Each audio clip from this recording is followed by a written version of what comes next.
Alex's deck renovation project. What not to do when you're building a deck.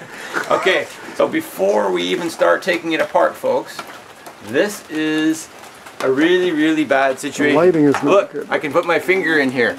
Look, I can pull this board off. Oh, don't pull it up while we're under it. Okay. Oh my God. In 20 years ago, or 15 years ago, this is how decks were built. It was just a 2x8 joists sitting on a laminated 2x8 beam with no water protection whatsoever. What do you got, about 14 feet between the span, or what? At least. Yeah. So on 2x8s, yeah. 2x8s, and I worked on ships a lot, and that's how I learned how to 16-inch centers, yeah. to do finishing, right? So, and on ships, it's fresh water that gets in that starts killing it. It's all rotted. So you can see Everything here, is rotted. Yeah, either one of us could just take a fingernail and stick it right in here. So this is what it happens when you have... Try a car key. Try one of yours. No, I'm just joking. You might break your key. I can pull this, this lamination off. Well, look at that. I'm going to try to get the camera up there. It's pretty dark. Yeah. But you can just see the beams where they just pulled apart. Right. So here's part of the problem here, Scott. You can kind of zoom in on this little so dark zone here. Don't know if there's enough light. Yeah. But it's a laminated beam. So you have... Good rain on my camera. Number one, you don't have the same structure. Yeah. As if you had a solid beam or a glue lam beam. Why would they put a little 3-piece? Plus, if the lamination is not over a post, and the nails rot. It's useless. Yeah. So you've got numerous problems. Water coming down through the top. It's like pouring down on us as we're standing here. Water gets in between this laminated beam. The nails can never dry out. So you lose your shear strength of your nails. Plus, there's no post. There's no post. That's a biggie. And so the beam is rotting from the inside out. I could literally pull So this whole right thing off. has to be just pulled off. So we're going to pull the whole thing off and design a nice new structure that's waterproof above, so you don't get the water coming down. We'll still use the nice slope on it. Like a quarter per foot is, eighth per foot is maybe minimum, but quarter per foot is normal. And then it'll be a vinyl cover. Vinyl cover or concrete with, if it's decking material, roofing material, you can have vinyl, or concrete over top of roofing material. But then we still put the gasket material over top of the joists, even though it would be a solid structure. And the main thing here too is cap the top of the beam with like a rubber membrane. Like Baitcore or Blueskin.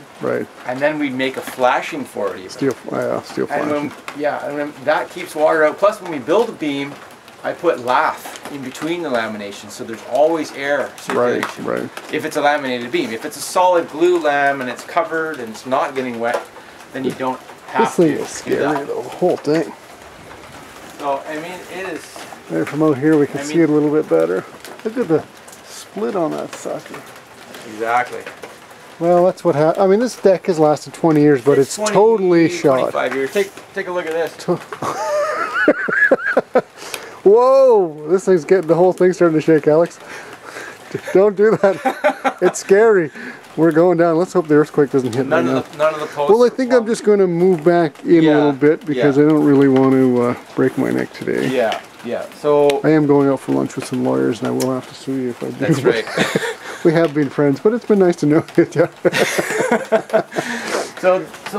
is a perfect opportunity to kind of see what can happen, and then our job, of course, is to design and build something that's going to function and add value and last longer, last a long time, and be safe, and all those things. My fear with something like this is, let's say the homeowner doesn't know how bad it is, and they have a big family barbecue and they have 20 people out on that deck and it comes crashing down and they get hurt. I mean, that would be my fear. And it has kids happened. Get hurt. I mean, North Van, didn't that happen? A bunch of kids went off the end. But you want to make sure it's safe for the... We'll zoom in over here and I'm going to stand on something that I don't even know what it is. But anyway, here, I don't know if there's enough light, but these little joists are they're just toe-nailed in here.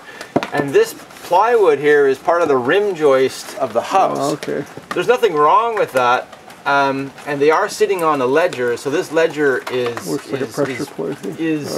nailed really well to the house with steel nails, and that's fine. But the problem here is that the only thing that's holding this deck What do you call that when you put the boards between there? Squash blocks. Yeah, okay. Yeah.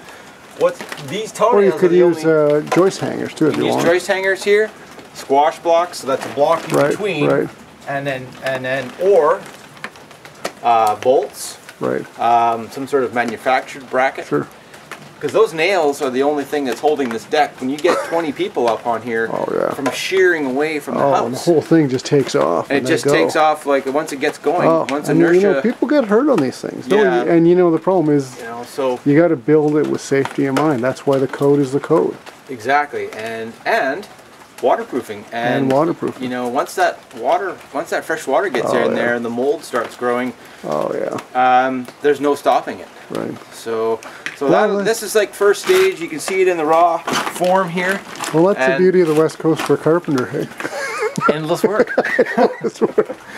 Well, thank you, Alex. You're welcome again. We'll post this up under the deck renovation job. That'll be next year's project, I think, for this house, or later this year. Sure. I'm not exactly sure how that timing goes. They don't go out there, do they? I know. I don't. I hope not. Safety dog. I hope not. They should. It's not safe at all.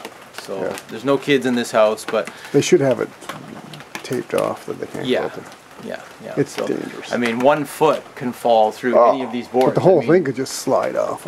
Yeah, and you know it's bad when particles are actually falling from above, and we should get out. Out from underneath this thing. Sure, that's a good idea. Okay, we're leaving. Bye. Okay.